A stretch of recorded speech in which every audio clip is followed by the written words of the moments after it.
What if I told you that everything you believe about history, society, even yourself, might be wrong?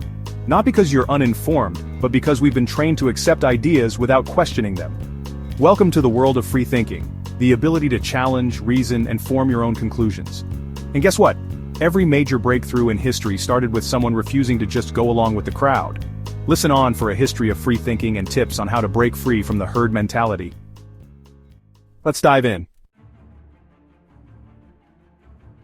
Ancient Greece, the birthplace of democracy, drama, and some seriously bold thinkers. Enter Socrates, the OG questioner.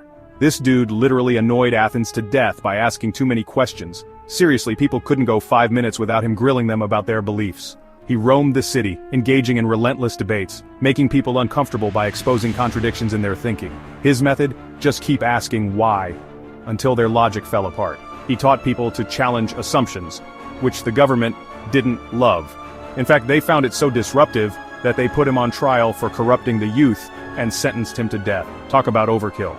You've got Xenophanes who looked at the gods and said, "You guys just made them in your own image."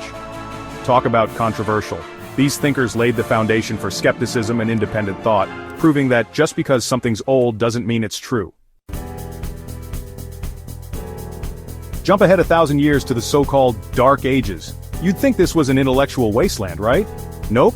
People like Averroes in the Islamic world were keeping philosophy alive, challenging religious doctrine with reason.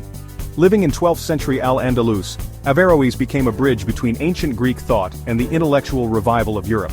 He didn't just read Aristotle, he championed him, writing extensive commentaries that argued for the compatibility of reason and faith.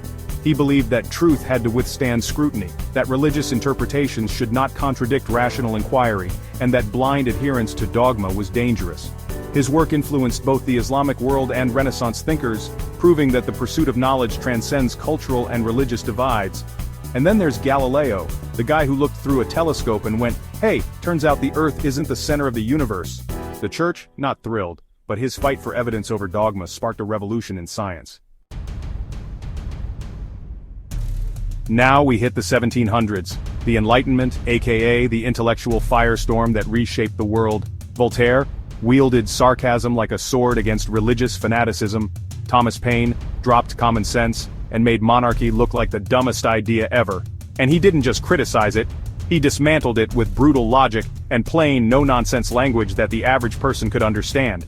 His pamphlet was a viral sensation of its time, igniting the American Revolution by making people realize they didn't have to bow to a king just because tradition said so.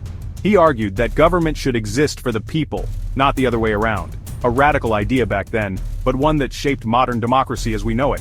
If mic drops existed in the 18th century, Paine would have shattered the floor. These thinkers dared to ask, why should we just accept authority? A question that led directly to revolutions, democracy, and modern freedoms. By the 19th century, science was blowing minds. Darwin drops on the origin of species and suddenly creationism looks shaky. His theory of evolution wasn't just a scientific breakthrough, it was a seismic shift in how humanity saw itself. No longer were we the divine centerpiece of creation, we were part of a long, messy, and beautiful natural process driven by survival and adaptation. This didn't just challenge religious beliefs, it forced people to rethink their entire worldview. Bertrand Russell?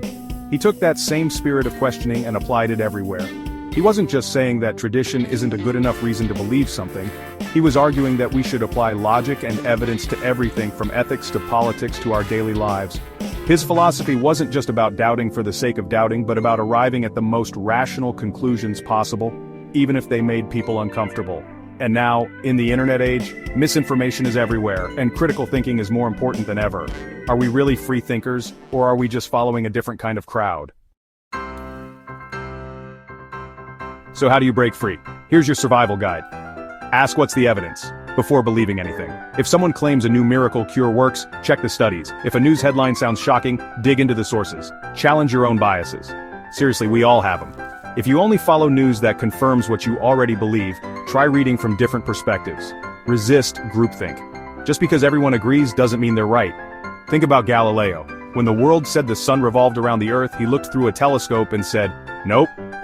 Stay curious, read, debate, explore. If you don't understand a topic, research it instead of just accepting the first opinion you hear. Be okay with being wrong, it means you're learning.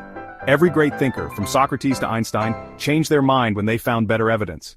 That's how progress happens. That's a wrap. Every big idea in history started with someone daring to think differently. Now it's your turn. Hit like, subscribe, and drop a comment. Who's your favorite freethinker of all time? Catch you in the next one.